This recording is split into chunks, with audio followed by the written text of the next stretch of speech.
face of such pain, disaster, suffering and evil, why do we so frequently ask why? Or more often, scream why? Why do we as humans so commonly question what is going on? Because surely we see these painful and tragic events as challenging some of our most fundamental of human beliefs. There is some meaning to this life, some sense to it all, some purpose. In fact, beliefs that lie at the heart of so much religious faith, and ultimately, belief in God. All religious traditions start with the problem of evil, in a sense. I mean, the problem of why is life so frustrating and imperfect, while yet we have moral ideals and we feel we ought to strive and there's a possibility of a better life.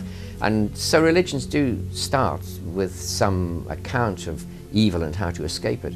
But they have different approaches to it. And I suppose Christianity has a special difficulty because we regard God as a loving Heavenly Father. Well, if you were a Buddhist and you didn't think there was a God at all, you wouldn't have the problem quite in that form. You'd still have a problem. I mean, why is there suffering? There's a Buddhist answer to that. It's because of your attachment, your desire. And Buddhists are then concerned, how do you escape from that hatred and greed? So the Buddhist approach is a very practical one. It's not how did the suffering get there, but how do you get out of it? And I think that should be the Christian approach too, namely what you do about it. But there's still the theoretical question for Christians, how could a loving God let it happen at all?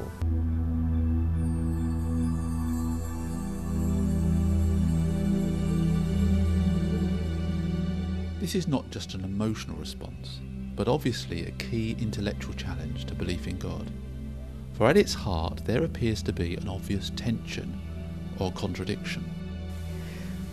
I think it's certainly true that most people have a big problem with the existence of suffering and pain and evil in the world. And when we as Christians say that God, who is a loving God, created the world, that creates a tension which a lot of people just don't know how to deal with. I think it's a main reason why people are suspicious sometimes of the Christian faith. And of course it is a problem, and the problem can be put very simply by saying that if God is perfectly good, then he wouldn't want anybody to suffer, you'd think. If he's perfectly powerful, he could stop anybody suffering if he wanted to. And so why should there be any suffering in the world at all? That's the problem. And I think to deal with that problem, you have to look carefully at what you mean by saying that God is perfectly good and perfectly powerful. This argument is in no way new, as it's there in the ancient Greek philosophy of Epicurus. God either wishes to take away evils and is unable, or he is able and is unwilling. If he is both willing and able, from what source then are evils? It was most famously used in the Enlightenment by the Scottish skeptic David Hume. Epicurus's old questions are yet unanswered. Is he willing to prevent evil, but not able? Then he is impotent. Is he able, but not willing? Then he is malevolent. Is he both able and willing? Whence then is evil? And this has been the cry of the atheist ever since, that the theist is trying to hold together dramatically contradictory beliefs about a good God and an evil world.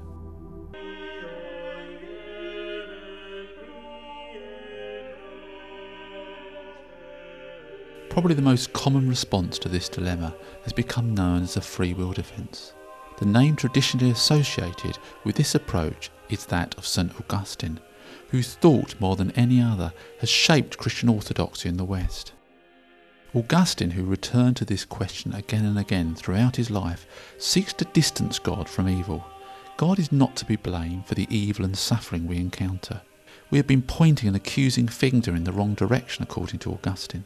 For in stark contrast to those who influenced him before he joined the church, he argues that we and not God are fundamentally at fault.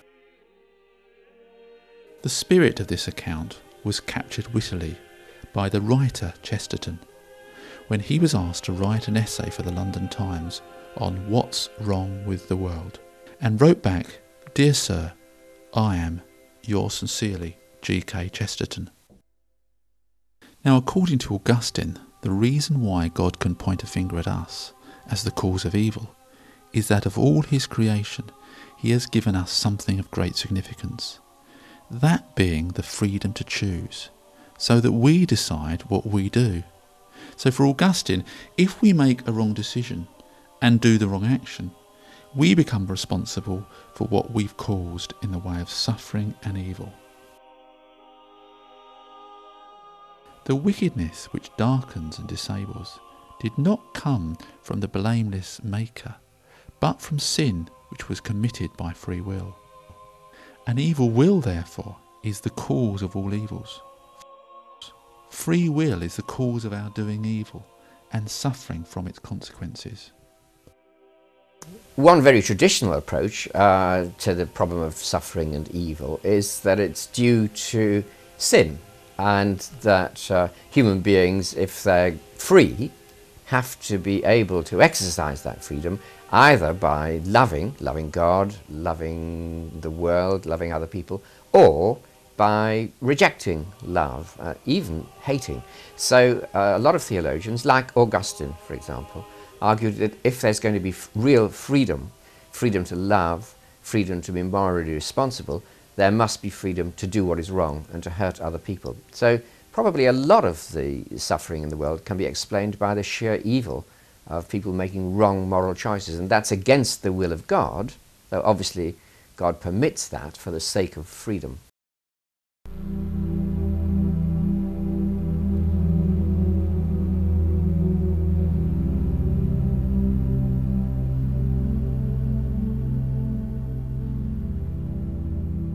Moltmann is, in his own way, addressing the problem of theodicy.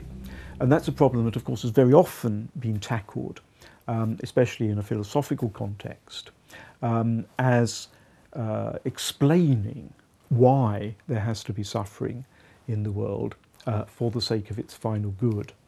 And Moltmann uses actually the example of Ivan Karamazov, one of the characters in Dostoevsky's novel, The Brothers Karamazov, in which Ivan protests against any such theodicy by pointing to the terrible suffering of little children in certain stories that were in the news at the time, just like the sort of stories about child abuse that we hear in our own time. And the point of focusing on these little children was to pose the issue at its strongest. And what Ivan Karamazov says is that I cannot accept a solution in which the suffering of these little children is the price to be paid for the happiness of other people in the future. And Moltmann cites this with approval. So Moltmann, in a way, rejects an attempt to solve the problem of theodicy by explaining why there has to be evil and suffering. And Moltmann instead puts all the emphasis on what God is doing and will do about evil and suffering. So he doesn't attempt to explain why it is, why it exists. What he does say is that God is in it with us and God is doing something about it. So it's an approach to the problem which focuses on the cross and on the eschatological hope, and refuses a theoretical justification of God.